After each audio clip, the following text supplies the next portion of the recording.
Hello दोस्तों, आज की इस वीडियो में हम बात करेंगे राजस्थान के प्रसिद्ध भूतिया किले भानगढ़ के बारे में तथा इसमें कहानियों के बारे में भी चर्चा करेंगे। तो शुरू करते हैं अपने टॉपिक को। देखिए, आज के इस टॉपिक में हम जानेंगे भानगढ़ की रहस्यमयी और डरावनी कहानियों के बारे में। राजस्थान के अलवर जिले में अवस्थित भानगढ़ का किला भारत के सबसे डरावने और रहस्यमयी स्थानों में से एक माना जाता है। इस भूथा किले के बारे में माना जाता है कि दुर्ग में जो व्यक्ति रात को ठहरता है वह सुबह तक जीवित नहीं बचता है। इस डरावने और रहस्यमय किले की कहानी इतिहास, प्रेम और श्राप से जुड़ी हुई है। यह किला अपने समय में बेहद समृद्ध और खूबसूरत नगर हुआ करता था, लेकिन आज यह जगह पूरी तरह वीरान और डरावनी है। आमेर के कछवाहा शासक भगवंत दास ने 1574 ईस्वी में इस स्थान की प्राकृतिक छटा पर मुग्ध होकर इस भानगढ़ शहर को बसाया था तथा इसे अपने छोटे पुत्र माधव सिंह को राज्य हेतु दे दिया था। माधव सिंह ने यहाँ एक शानदार महल बनवाया जिसे आज भूता किला या भानगढ़ किले के नाम से जाना जाता है। इस किले के श्रापित होने के पीछे दो कहानी लोक प्रचलन में हैं, जिनमें पहली कहानी है राजकुमारी रत्नावती की कहानी और दूसरी कहानी है गुरु वालुनाथ के श्राप की कहानी। आइए दोस्तों, इन कहानियों के बारे में जानते हैं। बात करेंगे सबसे पहले हम राजकुमारी रत्नावती की कहानी के बारे में। देखिए दोस्तों, जब यह किला खुशहाल और समृद्ध अवस्था में था तब यहाँ एक राजकुमारी रहा करती थी जिसका नाम था रत्नावती। राजकुमारी रत्नावती बेहद खूबसूरत थी और राजकुमारी की सुंदरता के चर्चे दूर दूर तक फैले हुए थे। इस कारण हर दिन अलग अलग राजाओं के शादी के संदेश राजकुमारी के पास आया करते थे। लेकिन इन राजाओं के अलावा एक और शख्स था जिसकी नजर राजकुमारी पर थी, जिसका नाम था तांत्रिक सिंधिया, जिसे सिंधु सेवड़ा के नाम से भी जाना जाता था। सिंधिया तांत्रिक राजकुमारी पर मोहित था और वह उसे पाना चाहता था, क्योंकि जब से उसने राजकुमारी को देखा था तब से वह उसके लिए पागल सा हो गया था। लेकिन तांत्रिक सिंधिया जानता था कि वह सीधे तरीके से राजकुमारी को नहीं पा सकता, क्योंकि वह महलों में रहने वाली राजकुमारी थी तो वह शमशान में रहने वाला तांत्रिक था। तांत्रिक सिंधिया ने राजकुमारी रत्नावती को पाने का एक ऐसा तरीका अपनाया जिसने पूरे भानगढ़ का नाश कर दिया। उन दिनों भानगढ़ में एक समृद्ध बाजार लगता था, तो एक दिन राजकुमारी रत्नावती की दासी इस बाजार में राजकुमारी के लिए इत्र लेने गई। बस इसी दिन का सिंधिया तांत्रिक को इंतजार था। जब दासी इत्र लेकर वापस जाने लगी तो सिंधिया तांत्रिक ने अपनी तंत्र विद्या से इस इत्र की शीशी पर वशीकरण मंत्र फूंक दिया, जिससे वह राजकुमारी को पा सके। लेकिन सिंधिया तांत्रिक ने इस इत्र की शीशी पर ऐसा जादू किया था कि जो भी इस इत्र को लगाएगा वह खुद ब खुद उसके बस में हो जाएगा और उसके पास चला आएगा। लेकिन राजकुमारी रत्नावती भी इस विद्या का ज्ञान रखती थीं। जब दासी इत्र की शीशी लेकर महल पहुंची तो उसे देखते ही राजकुमारी रत्नावती तुरंत समझ गई कि इस इत्र की शीशी पर किसी ने तंत्र मंत्र किया है।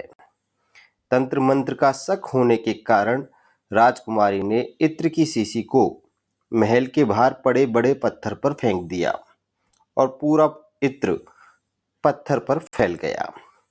इसके बाद जिस पत्थर पर वह इत्र फेंका गया वह अपने स्थान से लुढ़कने लगता है और जिस स्थान पर सिंधिया तांत्रिक तंत्र मंत्र किया करता था उस स्थान पर लुढ़कते हुए जाकर तांत्रिक सिंधिया की छाती पर चढ़ जाता है। इस प्रकार हुए काम को देखकर सिंधिया तांत्रिक सारी बात समझ जाता है, तो मरते मरते इस तांत्रिक ने श्राप दे दिया कि भानगढ़ तबाह और नष्ट हो जाए और यहाँ रहने वालों की आत्माएं भटकती रहें। इतना कहकर सिंधिया तांत्रिक मर जाता है। इसके बाद भानगढ़ और अजबगढ़ के बीच एक भयानक युद्ध हुआ, जिसमें सैकड़ों लोग और राजकुमारी रत्नावती भी मारी गई। कहा जाता है कि तांत्रिक सिंधिया के श्राप के कारण आज भी रात के वक्त यहाँ चीखने चिल्लाने की आवाजें आती हैं और उनकी आत्माएं भटकती हैं। तो दोस्तों, ये थी पहली कहानी। अब हम बात करते हैं दूसरी कहानी के बारे में, यानी गुरु वालुनाथ के श्राप की कहानी के बारे में। तो कहा जाता है कि जब आमिर शासक माधो सिंह इस किले को बनवा रहे थे, तो वहीं कुछ दूरी पर गुरु वालुनाथ तपस्या किया करते थे। जब वालुनाथ को खबर लगी कि उनके तपस्या स्थल के पास एक किला बनाया जा रहा है, तो उन्होंने राजा को बुलावा भिजवा कर अपने पास बुलवाया।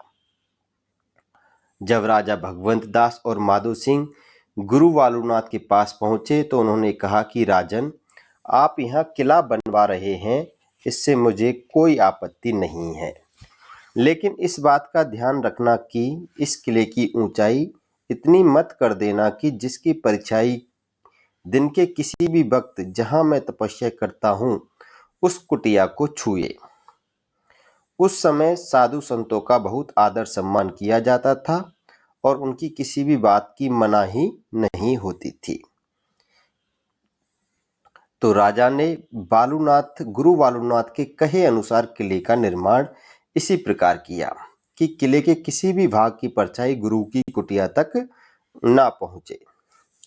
इस बात का ख्याल 2 पीढ़ियों तक तो रखा गया, लेकिन तीसरी पीढ़ी के शासक अजब सिंह ने जब भानगढ़ की गद्दी संभाली तो उन्होंने गुरु वालुनाथ की बात को गंभीरता से ना लेते हुए किले की ऊंचाई बढ़वा दी। किले की ऊंचाई बढ़ने पर उसकी परछाई गुरु वालुनाथ की कुटिया तक पहुंच जाती है। इस बात पर गुरु वालुनाथ को इतना गुस्सा आया कि उन्होंने श्राप दे दिया कि भानगढ़ तबाह हो जाएगा, उस पर दुखों का पहाड़ टूट पड़ेगा। उस दिन के बाद भानगढ़ पर दुखों का पहाड़ टूट पड़ता है और लगभग 1783 ईस्वी के बाद यह किला तबाह हो जाता है। लोग मारे जाते हैं, भारी अकाल पड़ता है। ये थी दोस्तों दूसरी कहानी। अब किले से जुड़ी कुछ मुख्य तथ्य और रहस्यों के बारे में भी जान लीजिए।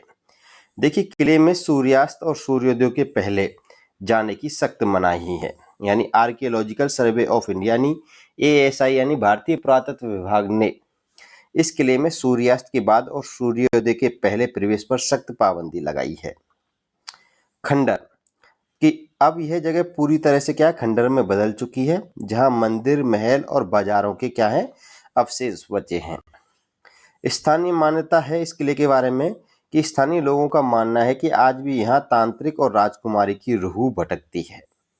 इसके अलावा छतों का अभाव कि माना जाता है कि इस जगह पर बने घरों की छतें टिकती नहीं हैं, वह क्या है ढह जाती हैं। दोस्तों, ये थी भानगढ़ किले से जुड़ी सभी रहस्यात्मक कहानियां और बातें। वीडियो पसंद आई तो वीडियो को लाइक करिएगा, शेयर करिएगा। आप हमारे चैनल पर नए हो, चैनल को सब्सक्राइब करिएगा। ऐसे कंटेंट हम आपके लिए लाते रहते हैं। फिर मिलेंगे नेक्स्ट अगली वीडियो में, तब तक के लिए अलविदा, बाय बाय।